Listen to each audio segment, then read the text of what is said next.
नमस्कार, मैं हूं आयुषी। आप देख रहे हैं हिंदी न्यूज नाउ। आइए नजर डालते हैं आज की कुछ खास खबर की ओर। प्रयागराज में धार्मिक उल्लास के बीच त्रिवेणी संगम पर आरती का आयोजन। प्रयागराज स्थित त्रिवेणी संगम पर आज प्रातःकाल एक भव्य और उल्लासपूर्ण धार्मिक आरती का आयोजन किया गया। यह विशेष आयोजन संगम तट पर गंगा, यमुना और सरस्वती नदियों के संगम स्थल पर हुआ, जहां पर श्रद्धालु सैकड़ों की संख्या में एकत्रित हुए। इस अवसर पर उन्होंने दीप जलाकर और मंत्रों का उच्चारण करते हुए नदियों की पूजा की और संगम के पवित्र जल में स्नान किया। सुबह के शीतल वातावरण में वातावरण और भी दिव्य हो गया, जहां भक्तों ने अपने श्रद्धा और विश्वास के साथ इस आरती में भाग लिया और अपने मनोवांछित वरदान की कामना की।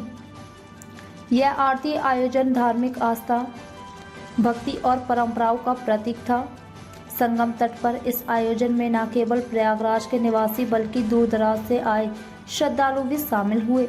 यहाँ पर रोजाना लाखों लोग इस पवित्र स्थान पर आकर अपने धार्मिक कर्तव्यों का पालन करते हैं, लेकिन विशेष अवसरों पर इस तरह के आयोजनों की भव्यता और श्रद्धा देखने लायक होती है। त्रिवेणी संगम का धार्मिक महत्व न सिर्फ हिंदू धर्म के अनुयायी के लिए अत्यधिक है, बल्कि यह एक महत्वपूर्ण पर्यटक स्थल भी है, जो न केवल भारत बल्कि विश्व भर से आ रहे पर्यटकों को आकर्षित करता है। यह आयोजन सिर्फ एक धार्मिक कार्यक्रम नहीं, बल्कि एक सामाजिक और सांस्कृतिक मेलजोल का प्रतीक भी था। श्रद्धालु इस आरती के माध्यम से न केवल अपनी आस्था और भक्ति का इजहार करते हैं, बल्कि एकजुट होकर सामूहिक रूप से अपने विश्वास को प्रकट करते हैं। संगम पर आयोजित यह प्रकार के धार्मिक आयोजन भारतीय संस्कृति और परंपराओं की गहरी जड़ों को भी दर्शाते हैं।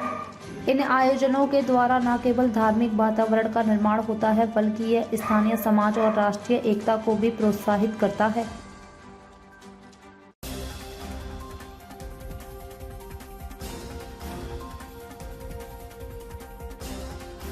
समस्तीपुर मंडल रेल प्रबंधक के साथ आयोजित सांसदों की बैठक में सांसद दिनेश चंद्र यादव ने 23 सूत्री मांग पत्र प्रस्तुत किया। उन्होंने पटना से सहरसा के लिए रात्रिकालीन ट्रेन चलाने, सहरसा से नई दिल्ली वंदे भारत स्लीपर ट्रेन एवं पूर्णिया से पटना वंदे भारत ट्रेन शुरू करने की मांग रखी। उन्होंने कहा कि रात में पटना से ट्रेन नहीं होने से कोसी क्षेत्र के लोगों को कठिनाई होती है, इसलिए रात 11 बजे पटना से सहरसा के बीच एक्सप्रेस ट्रेन चलाई जाए। साथ ही मानसी सहरसा के बीच दोहरी लाइन निर्माण, सहरसा सोनवर्षा और सहरसा कचहरी के बीच अंडरपास का निर्माण, कोपरिया स्टेशन पर हाटे बाजारे एक्सप्रेस का ठहराव पुनः शुरू करने और अन्य रेल खंडों पर सुविधाएं बढ़ाने की मांग की। सांसद ने सहरसा स्टेशन पर यात्रियों के लिए शेड की पूर्ण लंबाई में व्यवस्था और प्लेटफॉर्म की सुविधाओं को बेहतर बनाने पर भी जोर दिया। उन्होंने 125 करोड़ रुपए की लागत से सहरसा में मेमू शेड निर्माण प्रस्ताव को मंजूरी देने की बात कही और विकल्प के रूप में मधेपुरा या बुधमा में इसका निर्माण कराने का सुझाव दिया। रेल बजट 2023 से 2024 में स्वीकृत सहरसा बैजनाथपुर रेलखंड पर पुल निर्माण के कार्य में तेजी लाने की भी अपील की। इसके अलावा गरीब रथ और पूर्विया एक्सप्रेस को प्रतिदिन चलाने, पंचकचिया स्टेशन पर फुट ओवर ब्रिज बनाने और मिठाई स्टेशन पर बुनियादी सुविधाएं उपलब्ध कराने जैसे अन्य मुद्दे भी बैठक में उठाए गए।